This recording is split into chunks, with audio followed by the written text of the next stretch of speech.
வருமானத்திற்கு அதிகமாக சொத்து சேர்த்த வழக்கில் திருச்சி சுங்கத்துறை கண்காணிப்பாளருக்கு மதுரை சிபிஐ சிறப்பு நீதிமன்றம் 3 ஆண்டுகள் சிறை தண்டனை விதித்துள்ளது.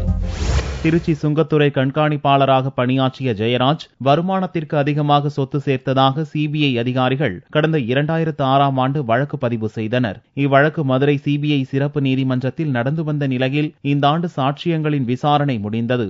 செவ்வாயன்று தீர்ப்பளித்த நீதிபதி M.M. கிருஷ்ணன் ஜெயராஜுவுக்கு 3 ஆண்டுகள் சிறை தண்டனையும் 1 லட்சம் ரூபாய் அபராதமும் 35 லட்சம் மதிப்புள்ள சொத்துக்களை பறிமுதல் செய்யவும் உத்தரவிட்டார். திருச்சி சுங்க இலாக்காத்துறை சேர்ந்த ஜெயராஜ் என்கிறவர் வருமானத்துக்கு அதிகமாக சொத்து சேர்த்த வழக்கு சிபிஐனால 2006ஆம் ஆண்டு பதிவு செய்யப்பட்டு 2008 புலனாய்வு முடிஞ்சு நம்ம மதுரை சிறப்பு சிபிஐ நீதிமன்றத்தில் தாக்கல் செய்யப்பட்டது.